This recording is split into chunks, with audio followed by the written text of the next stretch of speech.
नमस्कार मित्रांनो, ही बघा आमच्या गार्डनची पालक.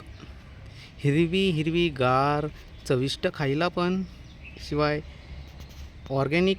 ह्याच्यात कुठलं घन साठव पाणी नाही किंवा काय नाही. रोजचं फ्रेश पाणी, खत, माती सर्व व्यवस्थित असतं. ह्याला काय झालं आहे की थोडंसं जरा जंगली वाढलं आहे, पाणी खत जास्त मिळाल्यामुळं.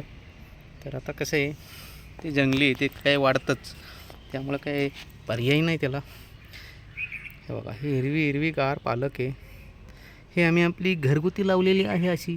ह्याच्या बाजूला परत वांगी पण लावलेली आहे, ते पण तुम्हाला दाखवतो. आता सध्या छोटी आहेत, पण ते पण वाढले की आम्ही तुम्हाला दाखवूच. तसेच इथं आहे बघा काकडीचे वेल. परत तुम्हाला सांगतो भेंडी आहे. ते कसे आता छोटे छोटे आहेत, आता हे काढून दुसरीकडे वाफे करून लावायला लागते ह्यांना, असं आहे. त्यानंतर ही आहेत, त्यानंतर परत ही आहेत वांग्याची रोपं. बघा कशी दिसतात, छोटी छोटी छोटी छोटी. ते कसं पाणी मारल्यामुळं जरा त्याच्यावरती माती उडले, त्यामुळं काही कळून येत नाही आपल्याला. त्याच्या बाजूला बघा टॅमॅटो पण आलेले आहेत. हे काय झालं आहे, मी ही रोपं लावली होती दुसऱ्या ह्याच्यात, पण ते काय आलेले नाही, सक्सेस झाले नसल्यामुळे. हे मिरची बघा, हे मिरचीचं झाड एवढे मोठे झालेले आहे. आता सध्या छोटे छोटे आहेत, पण आले की आपल्याला बाजारातले ज्या मिरच्या आहेत त्याच्यापेक्षा चविष्ट मिरची भेटणार. शिवाय घरच्या घरी ताजी ताजी पाहिजे तेव्हा आपण घेऊ शकतो. असे बरेच काही काही आहे आमच्या इथे, ते तुम्हाला आम्ही पुढे शेअर करूच हळूहळू.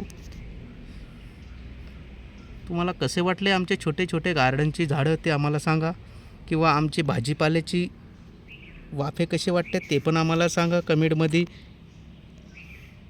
तसेच बघा, ही आहेत कमळाची फुलं. आपल्याला कोणाला कोणाला आवड आहे कमळाच्या फुलाची, किंवा मग घरी लावले असेल त्यांनी आम्हाला कमेंट करून नक्की सांगा कशी वाटते. आमच्याकडे ह्या अशा 3 कुंड्या आहेत बघा. तशीच ही आहे बघा दुसरी कुंडी, ह्याच्यात पण आहेत थोडीशी पानं खराब होत आलेत ऊन जास्ती झाल्यामुळे.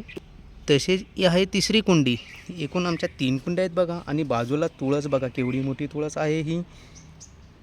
अशी कोणाला आवड असेल कमळाच्या फुलाची त्यांनी नक्कीच कमेंट करून सांगा, जेणेकरून छोट्या छोट्या टिप्स तुम्हाला आमच्याकडनं मिळत राहते. किंवा ही तुळस, ह्या तुळशीचं एक वैशिष्ट्य असं आहे की ह्याचे जे छोटे छोटे मंजुळ्याच्या ब्याज आहेत, ह्या आपण जर कायमस्वरूपी तोडल्या तर तुम्हाला एका झाडात असं वाटेल 4-5 झाडं लावलेले आहेत.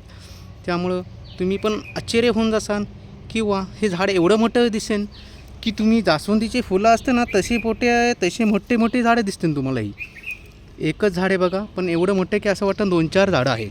बघा, तुम्हाला लांबून कसं वाटते कमेंट करून नक्की सांगा.